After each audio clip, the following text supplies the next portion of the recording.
नमस्कार मित्रांनो, लक्ष्मी निवास पुढील भागामध्ये सिंचनाच्या माहेरी लक्ष्मी हरीला तर घेऊन जाते, पण तिथे मात्र सिंचनाची आजी लक्ष्मी आणि श्रीनिवासचा खूप अपमान करते.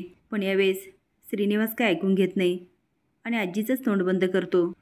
पण आजी काय ऐकत नाही आणि सिंचनाला म्हणते, याला डिवोर्स दे, पहिला डाव भूताचा म्हणून सोडून दे आणि आपल्या तोल्या मोलाच्या मुलाशी लग्न कर.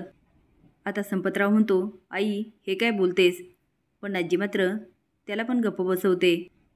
आता सगळंच वातावरण खूप बिघडतं. सिद्धू पण ओरडतो आजीवर, पण आजी तरी ऐकत नाही. सिंचना म्हणते, आजी काही पण असू दे, हरी चुकलाय, पण माझ्या आईबाबांना कुणीच बोलायचं नाही. मला माहिती आहे माझी आई कशी आहे आणि माझ्यासाठी ती कधी पण उभा राहील आणि आईला खोटरडेपणा कधीच जमत नाही. आजी म्हणते, काही असू दे, ह्या भामट्या लोकांच्या इथे तू जायचं नाही. सिंचना म्हणते, ते माझं सासर आहे आणि मी जाणार. आजी अडवायला लागते. संपतराव म्हणतात, आई तिला जाऊ दे. सिद्धू, सिंचना आणि या सगळ्यांना सोडून ये.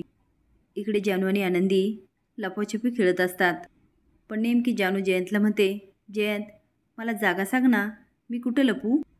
म्हणजे आनंदीला मी लवकर सापडणारच नाही आणि ती हरेल. जयंत म्हणतो, आहे ना एक जागा. तो तिला आता कपाटात लपवतो. आता जान्हवीला खूप मजा वाटत असते. आनंदी जान्हवीला घरभर शोधते, पण ती काय सापडत नाही. आता ती शेवटी जयंत आणि जान्हवीच्या रूममध्ये येते आणि म्हणते, जयंत काका, जान्हवी मावशीला बघितलं का? तो म्हणतो, नाही ग, शोध ना तू.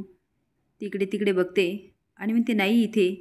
जयंत काका, ती कपाटात असेल का? थोड्या वेळासाठी जयंत पण दचकतो आणि म्हणतो, शोध तू, उघड कपाट. आनंदी खूप प्रयत्न करते, पण कपाट काय उघडत नाही. ती जाऊ दे, त्याला लॉक आहे. ती निघून जात असते. जान्हवी म्हणते, जयंत उघड ना कपाट. तो उघडतो. जान्हवी बाहेर यायला लागते, पण जयंत काही येऊ देत नाही. ती म्हणते, जयंत अरे जाऊ दे ना, आमचा खेळ संपलाय आता.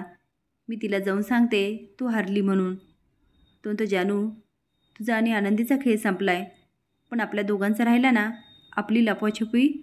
जानू म्हणते, जयंत अरे असं काय करतो? आनंदी वाट बघत असेल. ती बाहेर येण्याचा प्रयत्न करते, पण जयंत काही येऊ देत नाही. आता जान्हवी खूप गोंधळ घालते. जयंत कपाटातून पटकन एक कपडा ओढतो. पहिले तिचे हात बांधतो आणि नंतर तोंड. ती तरी पण कशीबशी ओरडत असते, जयंत अरे हे काय करतोस? उघड ना. पण जयंत पटकन कपाट लावतो. नंतर म्हणतो, माझ्या जानूला श्वास घेता येईल का? तो आता ड्रिलिंग मशीन आणतो आणि कपाटाला एक मोठं होल पाडतो आणि बघत म्हणतो, जानू तू मला दिसतेस आणि तुला श्वास पण घेता येईल. तो कपाटाला टिकून बसतो आणि मस्त गाणं म्हणत असतो. पहिले घरामध्ये बॅग घेऊन हरी येतो. लक्ष्मीशी बोलायचा प्रयत्न करतो, पण ती काय बोलत नाही. तो नंतर श्रीनिवासशी बोलतो. तो हे बघ, पहिले सिंचनाशी बोल, नंतर आपण बोलूया. तो आता रूममध्ये जातो आणि सिंचनाला हात जोडतो आणि म्हणतो, खरंच मला पैशाची खूप गरज होती, पण मी चोरी नव्हती करायला पाहिजे. माझं खूप चुकलं, मला एकदा माफ कर ना. सिंचना म्हणते, एकदा विश्वास उडाला की उडाला. सॉरी, मी तुला त्या कधी माफ करू शकत नाही. इकडे लक्ष्मी खूप रडत असते आणि श्रीनिवास तिला सावरतो. आनंदी पायऱ्या उतरत असते. तिला जयंतच्या खोलीतून सारखा आवाज येतो. ती कसला आवाज येतो? ती पुन्हा वापस जाते आणि दाराला कान लावते. तेवढ्यात भावना येते आणि म्हणते, आनंदी असं मावशी काकाच्या रूममध्ये सारखं नाही यायचं, त्यांना का डिस्टर्ब करते? ती भावना ही आवाज. भावना म्हणते, चल, आणि तिला घेऊन जाते. आता खूप वेळ उलटून जाते. आनंदी पण झोपते, पण जानू काय खाली येत नाही. आता मात्र भावनाला खूप काळजी वाटते. ती जड पावल्याने एक एक पायरी वर चढून जाते आणि म्हणते, काय करू? जानू झोपली असेल का? मी यांचं दार कसं वाजू? इकडे सिद्धू म्हणतो, काय करू?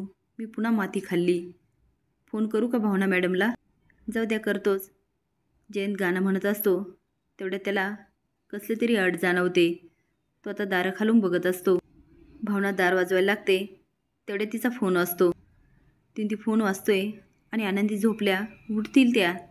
ती आनंदीच्या रूमकडं पळतच जाते. फोन बघून म्हणते, एवढ्या उशिरा गाडे पाटलांचा फोन का केला असेल त्यांनी? तुम्हाला काय वाटतं? जयंतचा खरा चेहरा सगळ्यांसमोर यायला हवा का? हे कमेंट बॉक्समध्ये नक्की सांगा. नवीन अपडेट जाण्यासाठी लाईक आणि सबस्क्राईब करा. धन्यवाद.